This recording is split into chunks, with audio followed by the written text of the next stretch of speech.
Hey guys, how you all doing? Welcome back to my channel. It's Bobcom speaking. So some of you probably heard the new DLC has been released, the King and the Warlord DLC. So I'm pretty excited for this one because I think the Dwarves and the Orcs have been seriously lacking ever since the Regiments of Renowned Grim and the Grave DLC came out. So this is a much needed patch and upgrade for the Dwarves and the Orcs.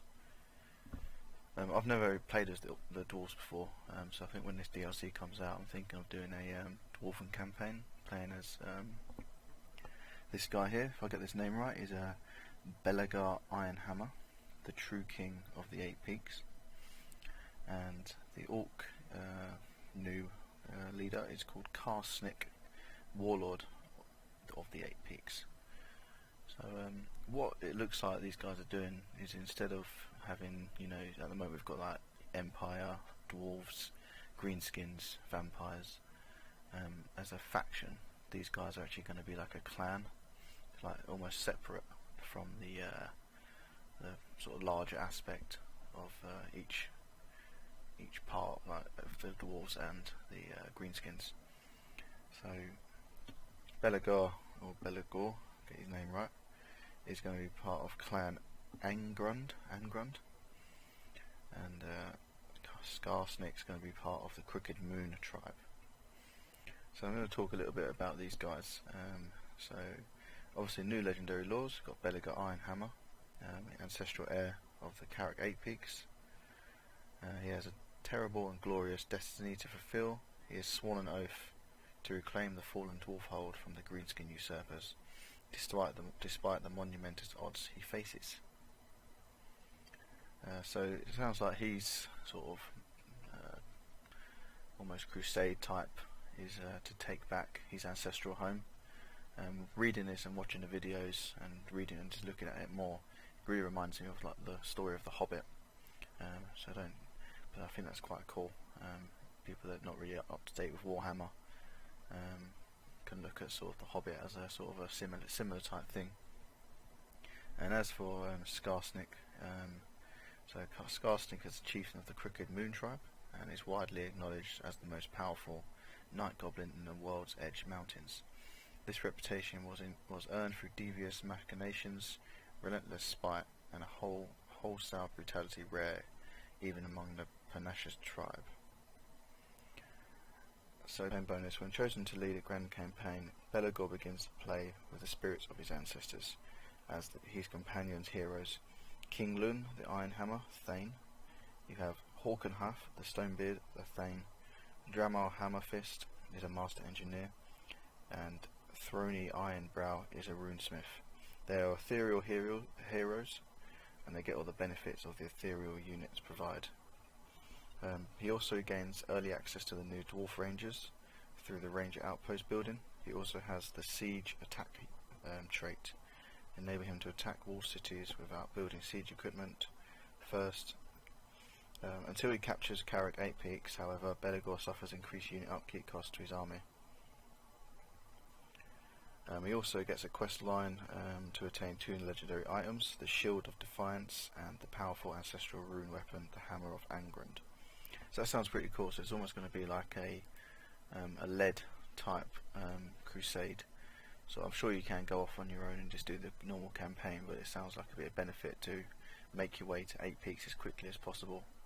I'm not sure what the bonus is going to be, but if it's telling you to take it off and it's going to help lower your recruitment upkeep costs, I'm sure it should be a pretty decent bonus. So anything over 25% I reckon would be a nice shout. So moving on to Skarsnik. So his unique start position begins in Carrick Asgaraz in the West Grey Mountains, having left Carrick Eight Peaks to go squig hunting. So squids, I didn't know what a squig was until today, yesterday or today when I saw the video. They look pretty awesome. They're just like giant balls, kind of think like Mike from Monsters Inc., but red and more evil with more teeth, and just with little legs and a ball of death running towards you. So you wouldn't want to come against them in a dark area, let alone on a huge field of battle. So he gets a campaign bonus. When chosen to the Grand campaign, Skarsnik begins to play with the vicious giant cave squid gobber. So you get a giant version. Never leaves his side, and a goblin big boss hero.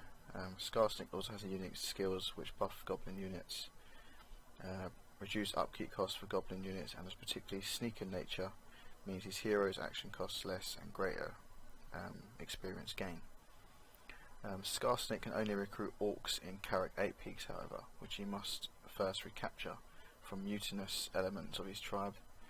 So, you know, he's gone off hunting, and then some guys weren't very happy about that, so they thought, you know what, let's just take over this place. So it sounds like you're only going to be able to like recruit goblins to begin with until you take back 8 peaks. That should be quite good, because goblins are renowned for being crap in this game.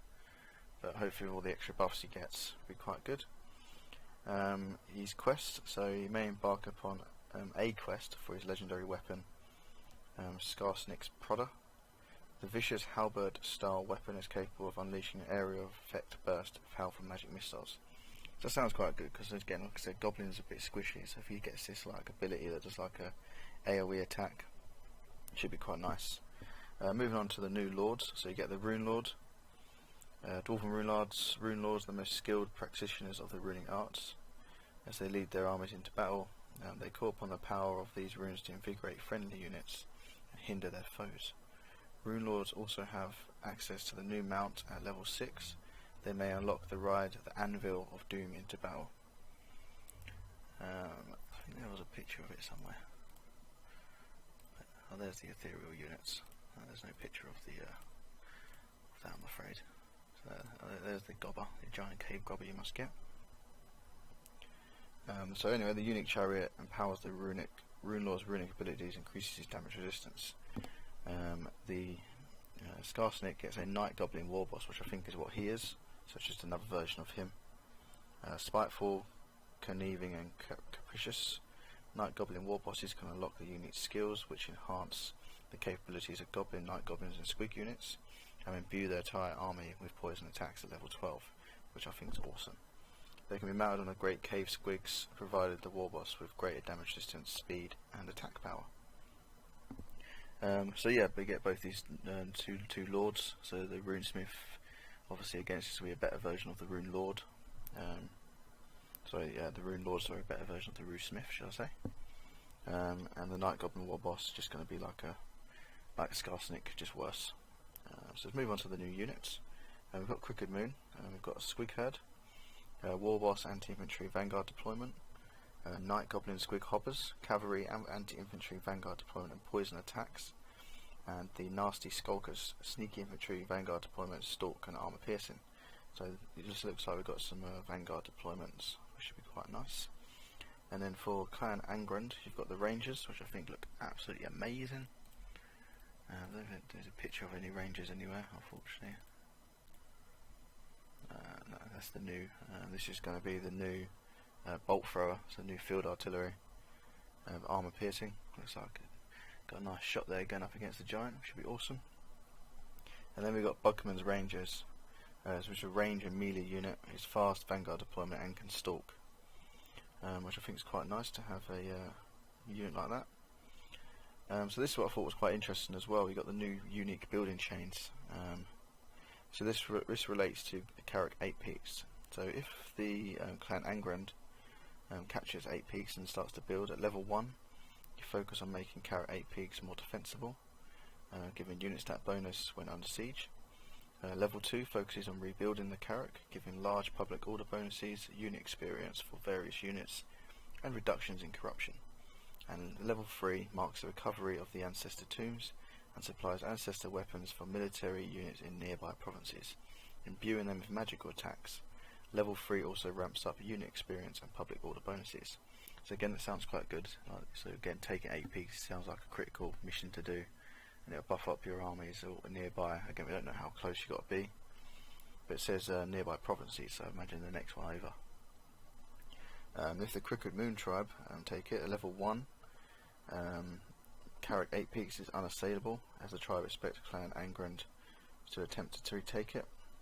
This confers a massive siege holdout time bonus and 0 attrition suffered during sieges, which is pretty awesome. Level 2 confers obedience bonuses to the region and enhances unit experience for goblins. And level 3 gives starting level bonus experience to heroes, global experience gains for all units, and reduces dwarf morale in surrounding regions. So again, pretty awesome. It's like anti-dwarf basically. You've also got new dwarf building change. You've got the ranger outpost and the ranger barracks at tier 3, and the new dwarf techs, which is the vanguard proficiency. Proficiency.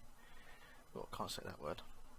Which improves melee defense and speed for the rangers units. Rat poison reduces faction-wide corruption, improves income from mines and quarries, and keeps fabled man-sized rats at bay. Man-sized rats. So that's that. So again, this is something I read online.